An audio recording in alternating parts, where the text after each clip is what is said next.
2022 season.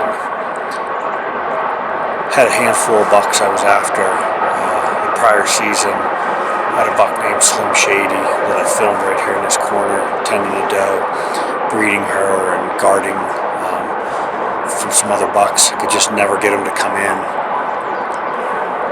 and within range, and that was the last time I ever saw them. Never got another picture, never got anything. Fast forward to 22 season, I'm moving a stand about a month before the season. I was carrying it down a hill. I stopped across a creek, and as I bent down to pick it back up, I found one of his sheds. So now I know he made it through, and I still don't have a picture. It's September. He's the buck I'm after. I know he's going to grow. I know he's the one. So I'm essentially hunting a ghost. No pictures, but I got that shed, and I'm pretty sure he's got to still be around here somewhere. So I really focused, thinking he was around. I was going to find him. About mid-October, I had a new buck show up on camera. Big, heavy-bodied deer.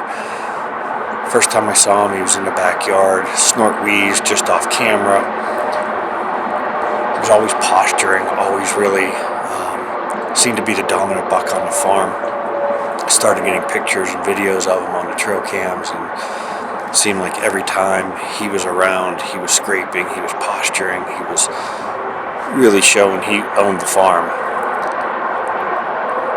On the morning of October 28th, I got set up in this stand, had my decoy out, and I had some does feeding across the field, and it wasn't long before he showed up. It was the first time I got a really good look at him in the stand. Big mature buck, really heavy. It was a 7-point. It wasn't the buck I wanted because I still was thinking that Slim Shady was around, and he was the deer I was going to go after. I was holding out hope that sometime during the next few weeks he'd be showing up. But Meatloaf just kept showing up. He was everywhere on the farm, and it seemed like all the other bucks had just disappeared. A year ago to the day, Veterans Day, November 11th, I was off work. My plan was to hunt all day. It was pouring down rain. So I decided to get out about 8:30 in the morning, just check trail cameras. I thought it'd be a good thing to do, wash away my scent. Got to the corner ready to check a camera and realized there was an 8-point stand in front of me about 10 yards. Could have cared less I was there. I was looking down at the bottom. I looked down the path, and here comes a bigger 8-point across the path in the pouring down rain to get into the pines. So I figured there had to be a hot doe around here. I snuck back to the house, got all my gear, came back up, set up, and put the umbrella up, put on my grain gear. And sure enough, before long, there was Meatloaf. He was tending a doe down here. I think I saw 5 different bucks that morning. Besides him, he guarded her. Again, got really good video of him in the rain.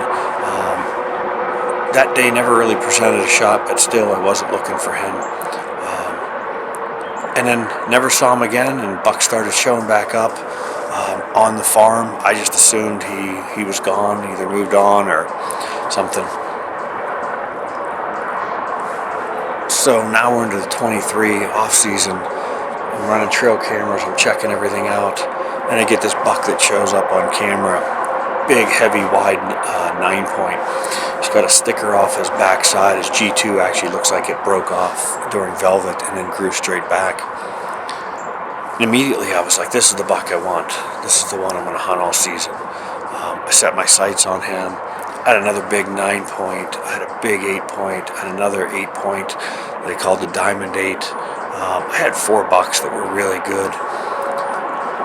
I had a buck that had an extra beam. It was a 7-point, he had 4 on one side and 2 or 3 on the other side. But really I was after this buck with the kicker. He was the one I wanted, I was watching. And it wasn't until about early October, he walked across the yard and hit a camera that I've run there for years when I realized that was Meatloaf. He had blown up, but he had the same body, he had the same face, he had the same missing brow tine on the left side. So now I'm excited. Now I realize Meatloaf's back. He's the buck I'm after, and I really can't wait. Hunted the first 2 Saturdays of the season. I saw a lot of deer. I saw the Diamond 8. At about 15 yards, snuck in on me. I just couldn't get a shot. Was in and out before I knew it. It was just so thick.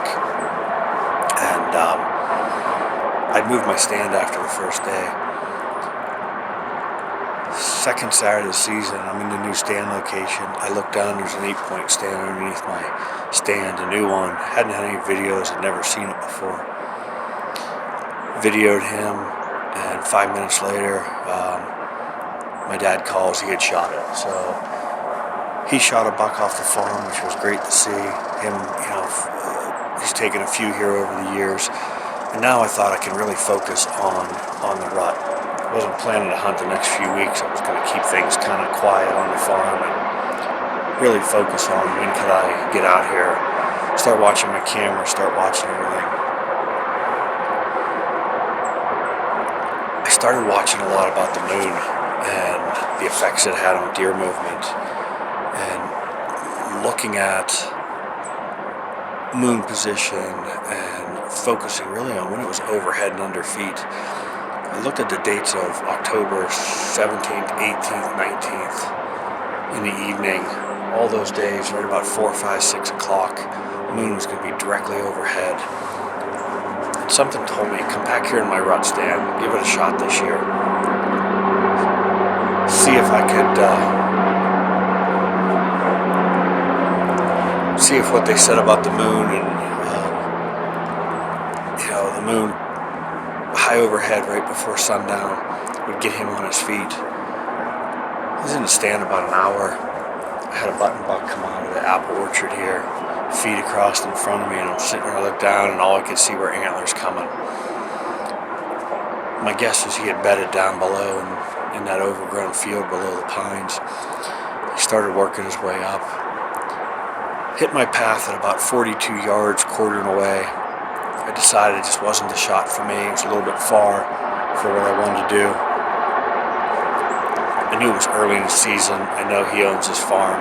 Every trail cam video of him, every time he was on there this summer, he was posturing, he was scraping, he was raking trees. So I knew he'd be around. He wasn't going anywhere.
Oh my God, I've never been so excited for a buck in my life. I just shot the buck that I was after in here, the Kicker 9. He was a buck I chased all last year. I let him go all last year, and knew he just wasn't the buck I wanted, and came back this year. He's got a sticker off the back. Oh my gosh, I don't even know what to do. I haven't been this stoked over a buck in so long. I just grunted him in. Oh man. So I come in here tonight, it's a red moon. Had a feeling I was going to get a shot at that big buck. He'd be on his feet. He'd just come up out of the pines where I thought he'd be. Worked his way across, they filmed him. I grunted at him once, he looked at me, turned around, I grunted a second time, and he came in on a run.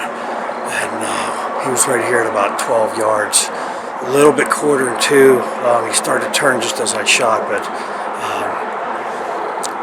went in. I'm pretty sure he ran down, fell down. I thought I saw his feet up in the air. So I'm going to go take a look here. It's been about 20 minutes. I'm going to go down and take a look and check everything out.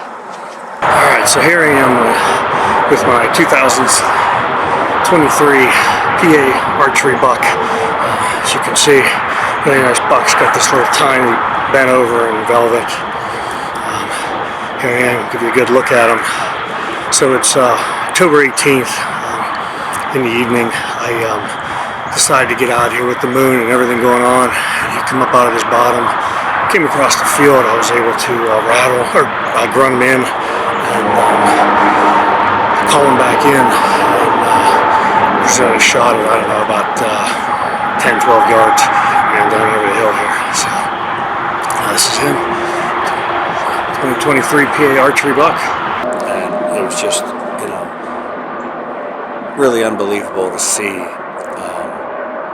the buck that I was after, kind of playing my chances, really putting some time and thought into how I wanted to hunt him, and just really being blessed enough to have it all work out. It's been a wild ride, 20 years on this farm. Some of the bucks I've seen, some of the things I've been able to witness on here, bucks breeding, fighting, sparring, I learned everything about the rut that I know and how they move, how to position myself with the wind and thermals and everything about it just by spending the last 20 years on this farm. And like I said, if it's the last buck I take off of here, it'll be pretty fitting just to be able to really take that big 9-point, that big buck that I wanted as the last buck on this farm. Something works out and I get one more season. There's a couple of leftover bucks that I think have some potential for next year, so we'll see. But that's really the recap of my 2023 Pennsylvania archery season. Couldn't have gone any better than scripted.